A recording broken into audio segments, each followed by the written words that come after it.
L'État et le secteur privé, deux acteurs importants de l'économie du pays, se retrouvent ici au Sofitel Ivoire pour réfléchir sur leur vision partagée et complémentaire pour le développement de la Côte d'Ivoire. Nous sommes à la 3e édition de la Journée nationale du partenariat État-secteur privé, ouverte autour du thème « Encadrement du secteur informel, source de croissance et de compétitivité de notre économie ». Il s'agit de réfléchir sur la transition du secteur informel vers un cadre plus formel pour un développement plus inclusif en Côte d'Ivoire.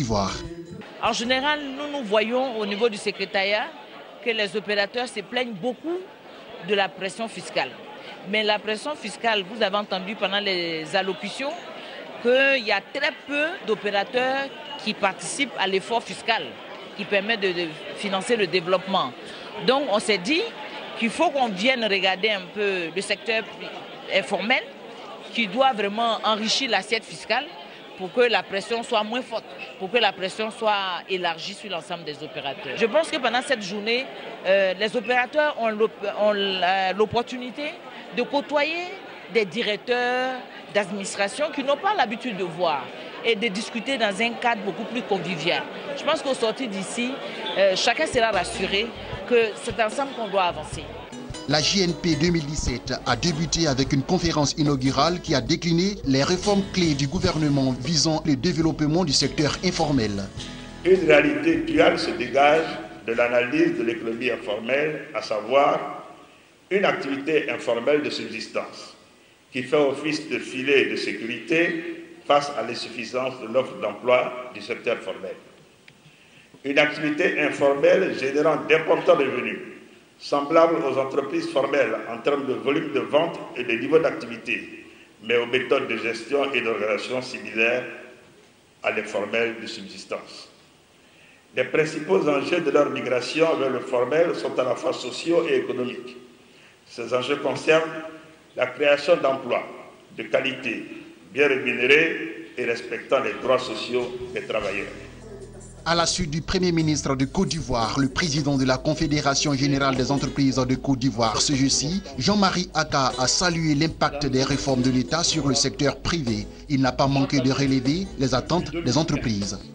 Dans l'économie dite informelle, on retrouve des entreprises qui n'ont pas d'immatriculation juridique et qui sont de facto inconnues des registres et services publics, n'ont pas d'immatriculation fiscale et ne contribuent donc pas à l'effort fiscal, même si quelquefois elles s'acquittent de taxes communales et locales, n'ont pas d'immatriculation sociale et par conséquent ne permettent pas à leurs travailleurs de bénéficier d'une couverture sociale prenant en compte la couverture des risques professionnels et la garantie du versement d'une pension à la retraite, ne tiennent pas compte de comptabilité, rendant ainsi difficile l'évaluation de leur contribution réelle à la création nationale de richesses.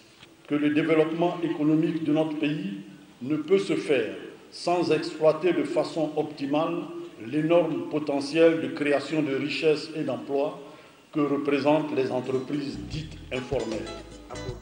Formaliser les activités du secteur informel, le sujet a vu l'adhésion de nombreux professionnels. Reste qu'ils attendent encore des mesures plus vigoureuses en ce qui concerne les appels d'offres et la solution à la question du financement des PME. Mais il faut plutôt accompagner ces jeunes en créant les conditions. Donc je pense qu'il faut que l'État crée un cadre de dialogue entre les jeunes entrepreneurs et je peux dire les groupements. Aujourd'hui, l'État a fait un effort pour le secteur informel au niveau du Carité en Côte d'Ivoire. Mais le plus gros enjeu reste aujourd'hui l'enjeu du financement. Il faudrait que l'État aujourd'hui crée des conditions favorables pour que le secteur informel et le secteur des petites PME soient accompagnés financièrement par des banques et des structures financières qui veulent vraiment que nous soyons véritablement la locomotive de l'économie ivoirienne. Au jour d'aujourd'hui, on ne peut avoir accès à un marché que sur appel d'offres. Or, on peut faire un appel d'offres et puis perdre. Il y a beaucoup d'entreprises. Donc, il serait mieux que l'État puisse revoir un peu la politique de part de marché. Les 20%, les 30% qui sont alloués aux entreprises locales doivent être et encore réétudiés. Il faut faire de telle sorte que chaque année, une entreprise ait au moins un marché, hein, pour lui permettre d'avoir une certaine visibilité. Mais quand il n'y a rien du tout et que tout est sur appel d'offres, eh bien, il y a des entreprises qui restent 2, 3, 4 ans sans marché et ça pose véritablement problème. La journée nationale du partenariat État-secteur privé a également donné lieu à des distinctions, notamment de Jean-Kakou Diagou, président du groupe NCA, ancien président du patronat ivoirien, et Nicolas Djibo, ancien président de la Chambre de commerce et d'industrie. Ces vétérans d'organisations patronales ont reçu des prix spéciaux pour leur contribution au dialogue entre l'État et le secteur privé.